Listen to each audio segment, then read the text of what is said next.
The HD75 comes with a pack of size 312 batteries. Go ahead and remove a battery from the battery pack.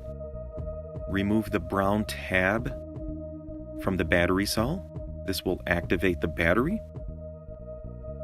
And now go ahead and open the battery door located on the body of the hearing aid. And you have a positive side and a negative side to the battery cell. So you want to insert the negative side down into the battery door so that the positive side is facing up. And just go ahead and close the battery door, which will turn the hearing aid on. And now you are ready to use the device. When you take it off of your ear, open the battery door to turn it off, and you can remove the battery, or you can leave the battery inside the door as it's open.